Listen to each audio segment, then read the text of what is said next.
Hello दोस्तों, आपका एक बार फिर से स्वागत है। आज मैं आपके लिए लेकर आया हूँ डॉक्टर जोसेफ मर्फी द्वारा लिखी गई सबसे बेस्ट किताब the power of your subconscious mind, आपके अवचेतन मन की शक्ति। दोस्तों, डॉक्टर जोसेफ मर्फी कहते हैं कि मैंने दुनिया भर के सभी तरह के लोगों के जीवन में चमत्कार होते देखे हैं। चमत्कार आपके साथ भी हो सकते हैं, बशर्ते आप अपने अवचेतन मन की शक्ति का इस्तेमाल करना शुरू कर दें। इंसान अपने अवचेतन मन में जैसा सोचता है वैसा ही वह बन जाता है। अवचेतन मन की शक्ति हमारे अंदर की वो शक्ति है जिससे हम क्या नहीं हासिल कर सकते हैं। इस शक्ति से आप कुछ भी हासिल कर सकते हैं, धन, दौलत, खुशी, बस शर्ते आपको इस पर विश्वास करना होगा। इस शक्ति का सही से इस्तेमाल करना होगा, क्योंकि आप जो सोच सकते हैं, जिस चीज की आप कल्पना कर सकते हैं, उसे आप हासिल भी कर सकते हैं। ये हमेशा हम सभी के भीतर रही है, पर कहते हैं ना, अगर आपको अपने अंदर की शक्ति व उसके उपयोग के बारे में नहीं पता तो हम कभी भी इसका इस्तेमाल नहीं कर पाते। तो आइए जानते हैं अवचेतन मन व चेतन मन के बारे में। क्या है ये दोनों और कैसे इनका उपयोग कर हम अपनी जिंदगी बदल सकते हैं और हर उस इच्छा व तमन्ना को पूरा कर सकते हैं जिसे पाने के लिए कठोर श्रम किए जा रहे हैं। अवचेतन मन को समझने के लिए हमें अपने मस्तिष्क के एक और भाग चेतन मन को समझना होगा, क्योंकि इन दोनों के बिना हमारा मस्तिष्क अधूरा है। आपका मस्तिष्क एक है लेकिन भाग दो है, जैसा कि मैं पहले बता चुका हूँ। ये दोनों भाग मूलतः एक दूसरे से अलग है। कॉन्शियस माइंड चेतन मन, सबकॉन्शियस माइंड अवचेतन मन। चेतन मन थक जाता है तो उसे आराम चाहिए, तभी आपको नींद, थकान महसूस होती है। पर अवचेतन मन कभी नहीं थकता है, वह निरंतर काम करता रहता है। चेतन मन और अवचेतन मन, कॉन्शियस माइंड, सबकॉन्शियस माइंड।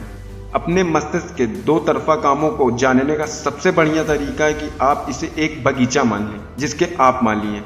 आप अपने अवचेतन मन में हर दिन विचार के बीज बो रहे हैं, क्योंकि एक दिन में हमारे मस्तिष्क में हजारों विचार आते हैं। ज्यादातर समय आपको यह एहसास ही नहीं होता है कि आप ऐसा कर रहे हैं। विचार जिसे आपने बीज माना है वो आपकी आदतन सोच पर आधारित है। जैसा आप अपने अवचेतन मन में बोते हैं, आपको अपने शरीर तथा परिस्थितियों में वैसी ही फसल काटनी पड़ती है। मान ले आपका अवचेतन मन एक उपजाऊ मिट्टी की तरह है जो सभी तरह के बीजों को उगाने में मदद करता है, चाहे वो अच्छे हों या बुरे।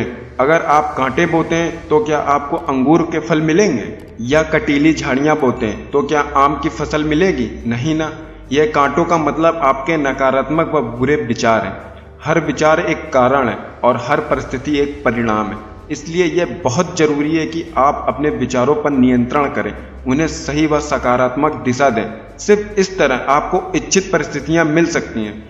इसी समय शांति, खुशी, सही कर्म, सद्भावना और समृद्धि के विचार के बीज बोना शुरू कर दें। शांति और विश्वास से इन चीजों के बारे में सोचें। अपने चेतन मन, कॉन्शियस माइंड में इन्हें पूरी तरह से स्वीकार करें। याद रहे, आपके मन में अपने विचारों के प्रति विरोधाभास नहीं होना चाहिए। अगर आप अपने विचार बीज को सही व सकारात्मक अपने मस्तिष्क के बगीचों में बोते हैं तो आपको बढ़िया फसल मिलेगी। जब आपका मस्तिष्क सही तरीके से सोचता है, जब आप सच्चाई समझ लेते हैं, जब आपके अवचेतन मन तक पहुंचने वाले विचार सद्भावना पूर्ण और शांतिपूर्ण होते हैं, तो अवचेतन मन की जादुई कार्यकारी शक्ति काम करना शुरू कर देगी। यह आपके विचार के लिए सही माहौल व परिस्थितियां का निर्माण कर देगी। आप अपने चारों तरफ देखें, आप चाहे जहां रहते हो, आपकी कंडीशन इस समय चाहे जैसी हो, आप देखेंगे कि अधिकतर लोग बाहर की दुनिया में जीते हैं, पर ज्यादा ज्ञानी लोग अपने अंदर की दुनिया में जीते हैं। इनको इस बात का पूरा एहसास होता है कि अंदर की दुनिया से ही बाहर की दुनिया उत्पन्न होती है। आपको इस बात को समझना होगा। आपके विचार, भावनाएं और सपने आपके अनुभव के जन्मदाता हैं। बाहरी संसार में आपको जितनी भी चीजें मिलती हैं, वे सभी आपके अपने मन के अंदरूनी संसार से उत्पन्न की होती हैं। चाहे आपने यह काम सचेतन रूप से किया हो या अचेतन रूप से। जब आप चेतन मन व अवचेतन मन की आपसी कार्य विधि की सच्चाई जान लेंगे तो अपने जीवन की काया पलट करने में कामयाब हो जाएंगे। आप अवचेतन मन के नियमों को व इनके तकनीकों का प्रयोग करना सीख लेंगे तो आप स्थिति व परिस्थितियां आसानी से बदल लेंगे। आप गरीबी की बजाय अमीरी, अंधविश्वास और अज्ञान के बजाय बुद्धिमानी, आंतरिक संघर्ष के बजाय शांति, असफलता के बजाय सफलता, दुख के बजाय खुशी का अनुभव करने लगेंगे। अधिकतर महान वैज्ञानिकों, कलाकारों, कवियों, गायकों, लेखकों चेतन मन व अवचेतन मन की कार्यविधि की गहरी समझ थी। इस वजह से उन्हें अपने लक्ष्य को हासिल करने में शक्ति मिली। उदाहरण के तौर पर आइंस्टीन और एडिसन, ये दोनों लोग बचपन से ही कैसे थे आप सबने किताबों में पढ़ा होगा, पर इन्होंने अपने अवचेतन मन का प्रयोग करके वो कर दिखाया जो दुनिया के लिए वरदान साबित हुआ, जिस वजह से वो आज इतिहास के पन्नों में अमर हैं। अवचेतन मन की कार्य विधि।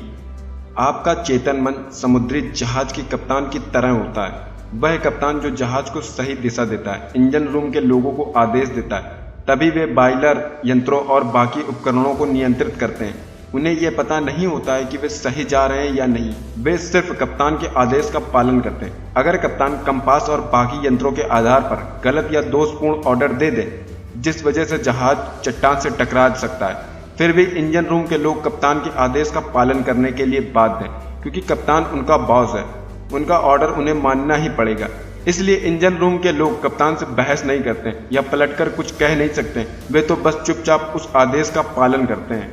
इसी तरह आपका चेतन मन आपके जहाज का कप्तान व मालिक होता है। आपके शरीर, आपके परिवेश और आपसे जुड़े सभी मामलों का चेतन मन अपने विश्वास तथा अनुमानों के आधार पर आदेश देता है, और आपका अवचेतन मन चुपचाप उन सभी आदेशों को मान लेता है।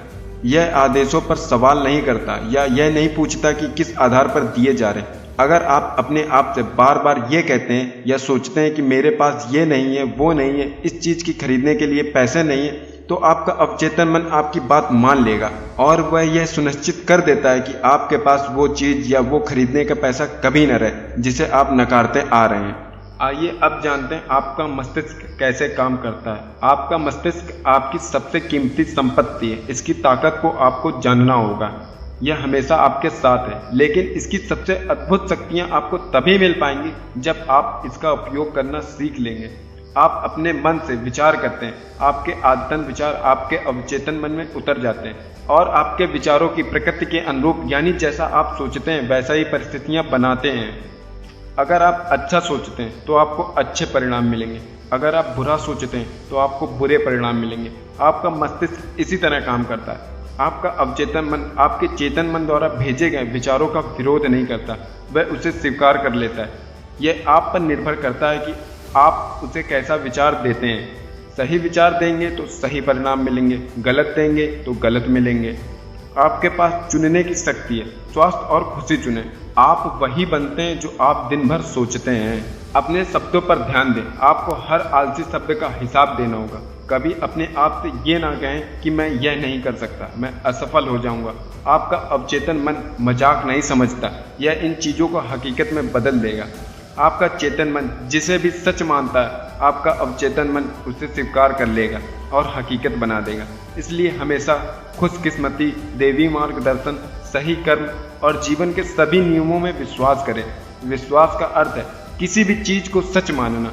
आपको जिस चीज़ पर वे विश्वास हो जाता है वह अपने आप हो जाती है। अपने अवचेतन मन को अपनी बात पर विश्वास दिलाने का सबसे सही समय रात में सोने से पहले और सुबह जगने के बाद। रात में जब आप सोने जाते हैं तब आप अपने शरीर को स्थिर कर लें। जब आप हल्की नींद में आने लगें तब अपने मन में वह शब्द दोहराएं जो आप चाहते हैं। जैसे अगर आप खुशी व शांति चाहते हैं या धन, दौलत व सफलता चाहते हैं तो कम से कम 5 मिनट तक इसे दोहराएं। यही काम आप सुबह उठने के बाद करें जब आप हल्की नींद में होते हैं। ऐसा इसलिए क्योंकि इस समय आपका चेतन मन ज़्यादा एक्टिव नहीं रहता है, इसलिए वो इन चीज़ों का विरोध नहीं कर पाता है और आपकी बात आसानी से अवचेतन मन तक पहुंच जाती है। तो दोस्तों, ये थी डॉक्टर जोसेफ मर्फी द्वारा लिखी गई किताब का कुछ भाग जिसे मैंने समझाने की कोशिश की है। अगर आपको इसके अगला भाग देखना है तो मुझे कमेंट बॉक्स में ज़रूर बताएं। पसंद आई हो तो लाइक करें, सब्सक्राइब करें और फिर मिलेंगे अगली वीडियो में। तब तक के लिए ऑल द बेस्ट। धन्यवाद।